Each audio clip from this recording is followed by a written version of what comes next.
Hey everybody, welcome back to Record-ology and welcome in to the Vinyl Nation. So, the Marley Stir-It-Up turntable didn't get the best review on this show when we reviewed it over 2 years ago. Then we did a year later review, and now this will be the third video that we've really focused on the Marley. I haven't got rid of it, I haven't donated, I haven't sold it. It stayed around. Why is that? Well, it started to grow on me, but I realized we had never looked inside. So today's show, we're gonna do just that. We're gonna open up the Marley and see what makes it tick. You're not gonna wanna miss this.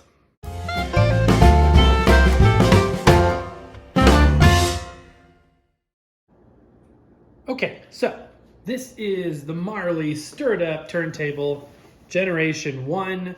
We've had it on the show at least a couple of times. We did the initial review, we did a 1 year later, and it's now been, I guess, 2 years since we first reviewed this, because the 1 year later was over a year ago.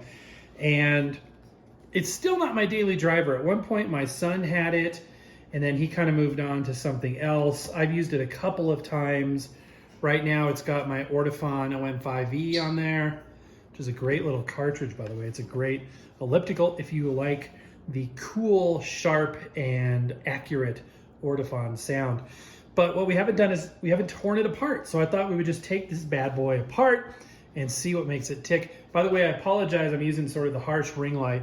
It's because it's getting dark early now and the light outside is kind of bizarre. So I thought we would just amp it up a little bit. I've got the ambient room up, or ambient room light up, as well as the ring light. So we got this weird regrind rubber, recycled. Everything is recycled. They tried to minimize plastic at all costs on this thing. And it's not bad. You know, I'd say it's growing on me. It's growing on me. They're on a generation 2 now, maybe even 3. They've got Bluetooth capabilities this one doesn't have. It does have that speed sensor that we saw on the recent Best Buy turntable. Belt drive. There's nothing really wrong with it per se. My biggest issue is that I couldn't find a good float point with the Tonearm. The Tonearm bearing is actually pretty tight, but you couldn't find a good float point because it doesn't like balance very well. It would either go up or down, and you couldn't find a good floating kind of in between position. I felt like that was kind of missing. Besides that, I think it's gorgeous. It's got bamboo for a plinth, which is unique, and everything, like I said, sustainable, recyclable, or recycled fabrics, very minimal plastic, you know, little tiny things here and there, plastic, but the majority are, you know, wood, metal, fabric. Like this is a metal switch. Sounds great too. It's fine. It's growing on me. It's growing on me. I could even see myself using this as a daily driver at some point. It's just, it sketched me out a little bit. How difficult it was to set the balance and to set the tracking force. Now that I have a digital gauge, that'd be a lot simpler. So even on the bottom, this thing has sort of this weird kind of leather material instead of a hard plastic. This is probably the first turntable I saw that had this kind of spring-based with a rubber over it foot, which they work fine. And again, everything rubber on this has that kind of speckled looking regrind rubber, including the Tonearm lift has it as well. So it's interesting. It's kind of it feels a little more tacky than regular rubber. It feels it's very grippy, very, very grippy. Okay, so that's about all you can take apart from the top. So we're gonna go in from the bottom. But yeah, just thought I would mention a few high level things. Because there's no dust cover, it's gonna be hard to flip it over to get to the back. So I'm gonna have to get a little bit innovative. It does not use a circlip to hold on the platter, which is why I removed that. It just sits right on there. This is a full size aluminum platter. It does have the lip that some people don't like, but yeah. All right, so let me go ahead and get this bad boy flipped over and we'll get inside it. When I was a kid, I loved books that showed what was inside stuff, cutaway drawings and things like that. So I love to see what's inside. I've never looked inside this, and some people would be happy owning this for its entire lifespan and never once even thinking about what was inside of it. I cannot rest until I know. So together we shall find out. 10 Phillips screws are all that blocks us from finding out the answers. So I'm gonna go ahead and start removing these screws, and I'm not gonna do all that on camera to spare you. and we'll get back to you in just a minute. By the way, I'm using a glass cake pan, inverted to, actually the turntable's inverted, the pan is upright, to support it so that the tone arm doesn't get smashed up. I'm still trying to be pretty careful with it. So, all right, let me remove these screws and we'll give it a look. Okay, that actually took a little bit longer than expected. So I removed the 10 screws. By the way, they are wood screws, which is a little bit alarming. You'll see some wood fiber in there. So those are not machine screws. This is probably screwed into, I'm guessing, a fiberboard frame of some sorts. Then I took the whole thing off. I could not get it off. So I'm like, oh, well, I guess the feet need to come off. So I tried to unscrew the foot here in the corner. It just spun and spun and spun. So I'm like, how am I gonna get into this thing? I finally took a knife and was able to pry this corner up a bit. So I finally did get it loose. Haven't looked at it yet. We're gonna share this moment together. Here's the big reveal. Okay. Interesting. What in the heck? Is that a piece of glue? Yes, it's just glue. Okay, I thought something was attached. I was like, what? So the bottom is just masonite. So much for it being a leather material. So this is pretty clever.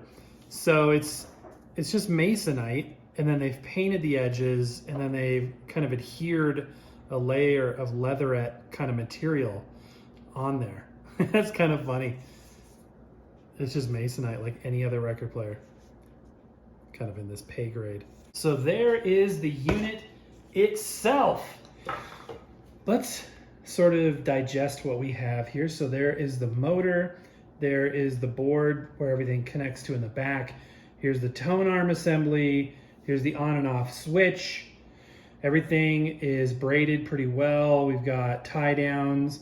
We do have some glue, and this is indeed a fiberboard material. So you can see this fabric is wrapped over this, and you can just kind of peel it back if you want. It's an adhesive fabric, so there's adhesiveness to it, and then they've kind of tacked it in tightly there.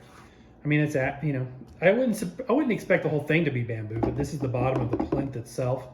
There's the bottom of the main bearing. Let's take a closer look. When I do this kind of thing, I'm always curious, you know, what companies they're partnering with on the OEM manufacturing piece. By the way, it does have a headphone jack, which always blew my mind considering there's no volume control anywhere on here. So I'm not sure why they did that, but this is the board. On the other side is the main switch, speed selector switch. As you can see, the channel 201, channel 202, wire braids there, as well as power. And let's go ahead and go over here. So here is the motor assembly. It is a simple 2-position motor. This is a sort of a third-party off-brand motor, as far as I can tell. It's not a JYK or one of the other types that I see more frequently. I have seen this before. In fact, I think we saw this in the Best Buy turntable. But it is a high-low 2-position motor, which is totally adequate. And there is the board for the motor. This is going to play a part with not only turning the motor on, but also with telling it, you know, what speed it's going to be using. So here is the bottom of the main bearing under the platter, and you'll see a grounding wire. So when you're using like a carbon fiber brush, you can actually run some static off of the brush, touching it to that center spindle, and it will ground out. So it's nice that they have that on the bottom there. Now let's look at the board at the back of the unit. You can see the jacks. It's got a output, built-in preamp, USB, and a 12-volt power supply. This is sort of the bottom side of the board. The bulk of the capacitors and other components are going to be on the other side. I do see some glue. I don't really have a problem with glue. Some people freak out at the sight of glue. I don't. I think it's, you know, fine. So here is the underside of the tone arm lift and assembly. You can see the wires coming from the tone arm itself. And there is a position switch down there that's going to, by the way, part of what is under this board right here is the speed sensor. So that speed sensor that integrates with those teeth on the bottom of the platter to make sure that the speed is consistent. There is an element of understanding what position the tone arm is in that needs to be measured at the tone arm base. So some of those switches, micro switches, are down there in order to do just that. And you see that wire or that metal piece going down the middle of a very, very plasticky piece, by the way. They did a good job of covering or hiding the plastic on this, but that is the Tonearm lift. So when you raise or lower the Tonearm with a little lever, it literally just rotates this bar so that that metal piece kind of, moves into position. In fact, let me see if I can do it. Yeah. So see, as I move that down, it just rotates that bent part, and that provides the lift. And that's about it. That's about all there is. Oh, you know what? I take it back. That is going to be the speed sensor. That's going to be the speed sensor. Interesting that it's like drilled down into the plinth like that. I initially thought it was under this board, but no, indeed it is right there. Okay guys, so there it is, a look inside the Marley Stir-It-Up turntable. I don't see anything that would be a red flag to me looking at this. I think it works quite nicely. It does what it's supposed to do. I wish that main Tonearm pivot was a little bit smoother. Maybe they improved that on the next generation. We should probably review that. One more thing, isn't it interesting to see these gears down there? Usually you don't see gears attached to the Tonearm like that. That's really interesting. It's interesting to me how not just toners, but turntables are kind of like cars. Like, we know how to make a car, we as humans, but we just find a new way to do it. There's like a new way to do it. It's like reinvent the wheel over and over every year. And with Tonearms and turntables, it's like that too. It's like, we know what works, but why don't we just do it completely differently to see if we can make it work another way? So interesting stuff. Let me know your comments down below. I'd be curious what you thought of this. All right, guys, and that is going to do it. I hope you enjoyed this as much as I did in making it. It was a lot of fun. Man, what else can we take apart? My wife's like, are you seriously taking apart another turntable? I'm like, yes, because I don't know how this one works. And like I said, they all work a little differently. Quite often you'll find like, weird, they're doing it this way, they're doing it that way.